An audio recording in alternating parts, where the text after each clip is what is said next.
Hi hello friends, പുതിയ വീഡിയോയിലേക്ക് എല്ലാ കൂട്ടുകാർക്കും വീണ്ടും ഒരിക്കൽ കൂടി സ്വാഗതം. എല്ലാവർക്കും സുഖമാണെന്ന് വിശ്വസിക്കുന്നു. നമ്മളിന്ന് മൊബൈൽ ഓൺലൈൻ റിപ്പയർ ക്ലാസ്സിൻ്റെ 20ാമത്തെ ദിവസമാണ്. കഴിഞ്ഞ 2 ദിവസങ്ങളായി നമ്മൾ കംപ്ലൈൻറ്റും സൊല്യൂഷനുമാണ് പഠിച്ചുകൊണ്ടിരിക്കുന്നത്.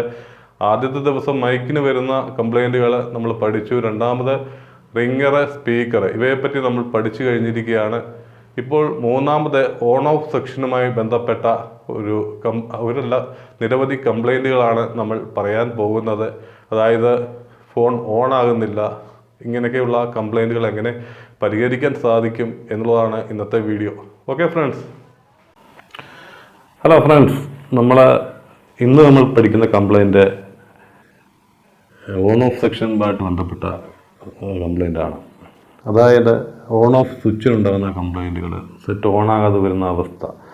കസ്റ്റമർ ഇപ്പോൾ സെറ്റ് ഒരു മൊബൈൽ ഫോൺ കൊണ്ടുവന്നു കഴിഞ്ഞിട്ട് ചാർജ് കയറുന്നുണ്ട്, എന്നാൽ ഓൺ ആകുന്നില്ല എന്നൊക്കെ പറഞ്ഞ് കസ്റ്റമർ ഫോൺ കൊണ്ടുവരാറുണ്ട്.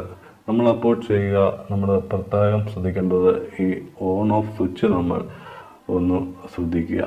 അതായത് നമ്മൾ ഓൺ ഓഫ് സ്വിച്ച് ഒന്ന് ചെക്ക് ചെയ്യുക. ഇത് ചെക്ക് ചെയ്യുന്നത് ആദ്യം നമ്മൾ ചെക്ക് ചെയ്യേണ്ടത് ഓൺ ഓഫ് സ്വിച്ചിൻ്റെ വോൾട്ടേജാണ് ആദ്യം ചെക്ക് ചെയ്യേണ്ടത്.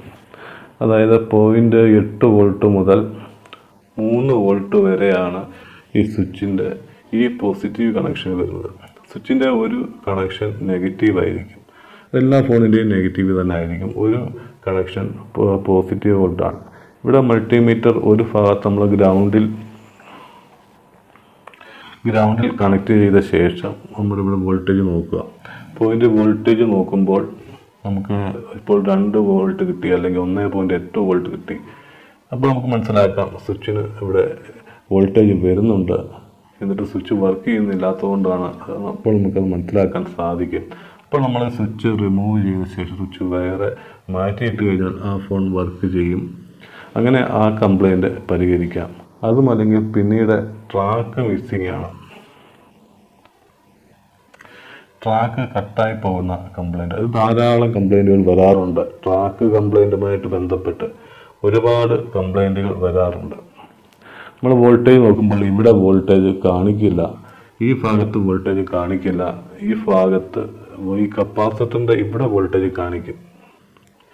അങ്ങനെ ട്രാക്ക് മിസ്സിംഗ് ആണെങ്കിൽ നമുക്കിത് ജമ്പർ ചെയ്ത് പരിഹരിക്കാൻ ചെയ്യും. ജമ്പർ ചെയ്യുന്നത് ഒരു കോപ്പർ ചെമ്പ് കമ്പി നമ്മളിങ്ങനെ കണക്ട് ചെയ്യുന്നതിനാണ് നമ്മൾ ജമ്പർ ചെയ്യുക എന്ന് പറയുന്നത്. ഇങ്ങനെ കണക്ട് ചെയ്ത് കഴിഞ്ഞാൽ ഇവിടെ വോൾട്ടേജ് എത്തുകയും ഈ സ്വിച്ച് വർക്ക് ചെയ്യുകയും ചെയ്യും.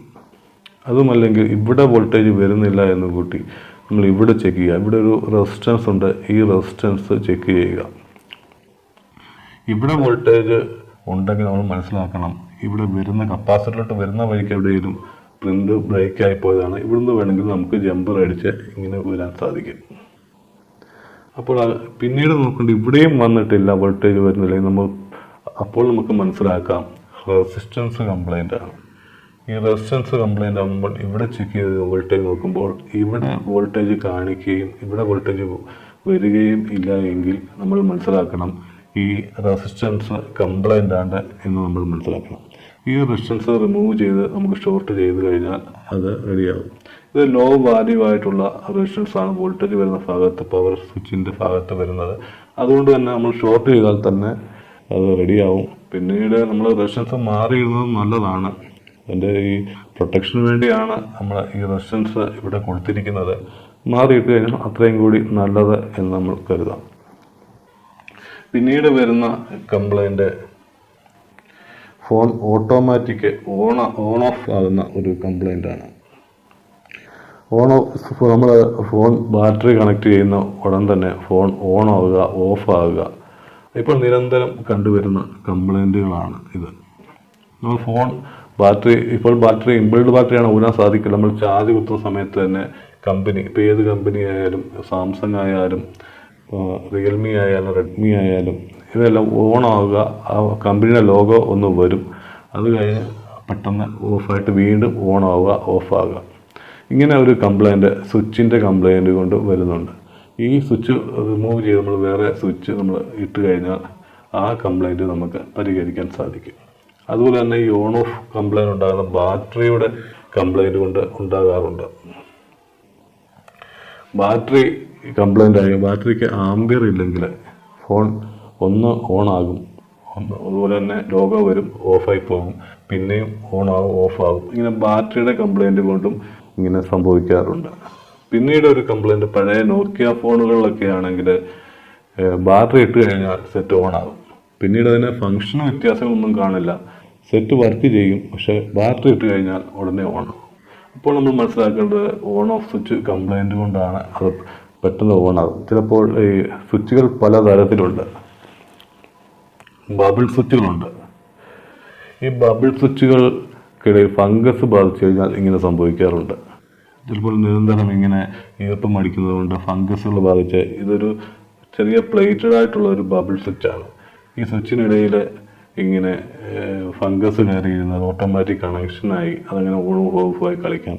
അല്ലെങ്കിൽ മറ്റ് കംപ്ലൈൻറ്റും ഉണ്ട്. നമ്മൾ മുൻപ് പറഞ്ഞ പോലെ റീസ്റ്റാർട്ട് ആകുന്ന കംപ്ലൈൻറ്റുകളും ഓണാകാത്ത കംപ്ലൈൻറ്റും ബബിൾസിന് ഇങ്ങനെ ഇരിക്കുന്ന കംപ്ലൈൻറ്റ് കൊണ്ട് ഈ ഫംഗസ് ഇരിക്കുന്നത് കൊണ്ട് സംഭവിക്കാറുണ്ട്.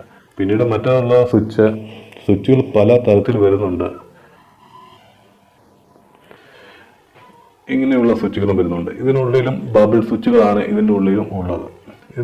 ബബിൾ സ്വിച്ചുകളാണ് ഉള്ളത്. ഇത് നമ്മൾ പ്രസ് ചെയ്യുമ്പോൾ ബബിൾ അമരുകയും അങ്ങനെ കണക്ഷൻ ഉണ്ടാകുകയും ചെയ്യുന്നു. അങ്ങനെ വർക്ക് ചെയ്യുന്നുണ്ട്. ഈ സ്വിച്ചിന് കംപ്ലൈൻറ്റ് വന്നു കഴിഞ്ഞാലും ഇങ്ങനെ സംഭവിക്കാറ്. പിന്നെ സ്ട്രിപ്പ് സ്വിച്ച് ഉണ്ട്. സ്ട്രിപ്പിനെ പോലെ ഒരു 5-6 കണക്ഷൻ.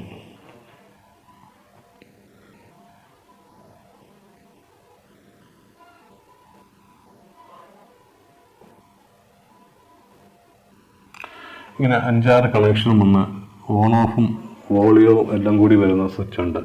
ഈ സ്വിച്ചിനും കംപ്ലൈൻറ്റ് ധാരാളം ഉണ്ടാകാറുണ്ട്. ഇങ്ങനെ വരുന്നതും നമ്മൾ ഇത് റിമൂവ് ചെയ്ത് സോൾഡർ ചെയ്ത് ഉപയോഗിക്കുകയാണ് ചെയ്യുന്നത്. ബബിൾ സ്വിച്ചിന് കംപ്ലൈൻറ്റ് വന്നു കഴിഞ്ഞാൽ നമുക്കിത് ക്ലീൻ ചെയ്ത് എന്തെങ്കിലും റബ്ബറോ മറ്റോ ഉപയോഗിച്ച് അല്ലെങ്കിൽ ചെറിയ നൈഫ് ഉപയോഗിച്ച് അതിൻ്റെ ഫംഗസ് മാത്രം നമുക്ക് മാറ്റിക്കളഞ്ഞിട്ട് ഇത് പരിഹരിക്കാൻ സാധിക്കും. അങ്ങനെയാണെങ്കിൽ ബബിൾ സ്വിച്ച് ഉപയോഗിക്കുന്ന ഫോണുകളാണെങ്കിൽ അത് റെഡിയായി എടുക്കാൻ നമുക്ക് സാധിക്കും. പ്രധാനമായും ഇത്രയൊക്കെ ആണ്. പിന്നീട് ഓൺ ഓഫ് സെഷനിൽ പറയാൻ നമുക്ക് പവർ ഐസിയെ പറ്റിയാണ്. നമ്മൾ ഇത്രയും കംപ്ലൈൻറ്റുകളെല്ലാം നോക്കിയിട്ടും ഇവിടെ വോൾട്ടേജ് വരുന്നില്ലെങ്കിൽ പിന്നീട് നമുക്ക് പവർ ഐസി റിമൂവ് ചെയ്തതിന് ശേഷം പുതിയ പവർ ഐസി ഇട്ടാൽ മാത്രമേ ഫോൺ വർക്ക് ചെയ്തുള്ളൂ. ഓരോ സ്റ്റെപ്പ് ബൈ സ്റ്റെപ്പായി തന്നെ നമ്മൾ കാര്യങ്ങൾ പഠിക്കണം.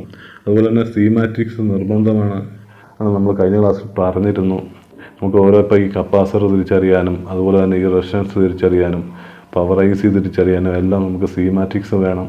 അങ്ങനെ ഉണ്ടെങ്കിലേ നമുക്ക് അതിൻ്റെ കണക്ഷൻസുകൾ പോകുന്ന വഴികൾ നമുക്ക് അറിയാൻ സാധിക്കുകയുള്ളൂ, ബ്രേക്ക് ആവുന്ന വഴികൾ. പിന്നെ ചില കംപ്ലൈൻറ്റുകളൊക്കെ നമുക്ക് ഗൂഗിളിൽ നോക്കിയും പരിഹരിക്കാൻ സാധിക്കും. ചില ഗൂഗിളിൽ പവർ സ്വിച്ചിൻ്റെ കംപ്ലൈൻറ്റ് ഗൂഗിൾ സെർച്ച് ചെയ്ത് കഴിഞ്ഞാൽ ആ പ്രിൻ്റ് ബ്രേക്ക് ആവുന്നിടത്ത് എവിടെ നിന്ന് കണക്ഷൻ വന്നു കഴിഞ്ഞാൽ ചിലപ്പോൾ ഒരു പോയിന്റുകൾ കാണിക്കും. ഇതുപോലെ പോയിന്റുകൾ കാണിക്കും. ആ PCB കണക്ടർ പോയിന്റുകൾ കാണും. ഈ കണക്ടർ പോയിന്റുകളിൽ നമുക്ക് കണക്ഷൻ എടുത്ത് സ്വിച്ചിലേക്ക് കൊടുത്തു കഴിഞ്ഞാൽ അവിടെ വോൾട്ടേജ് വരികയും അങ്ങനെ വർക്ക് ആവുകയും ചെയ്യുന്ന ഉണ്ട്. സീമാറ്റിക്സ് ചിലത് കിട്ടാൻ അവൈലബിൾ അല്ലാത്ത സമയത്ത് നമുക്ക് നോക്കി പരിഹരിക്കാൻ സാധിക്കുന്നതായിരിക്കും. ഇത്രയുമാണ് ഓൺ ഓഫ് സെക്ഷനുമായി ബന്ധപ്പെട്ട കംപ്ലൈൻറ്റുകൾ. ഇനി നമ്മൾ അടുത്ത ഒരു കംപ്ലൈൻറ്റുമായി സൊല്യൂഷനുമായി നമ്മൾ അടുത്ത ക്ലാസ്സിൽ എത്തുന്നതായിരിക്കും. Okay friends.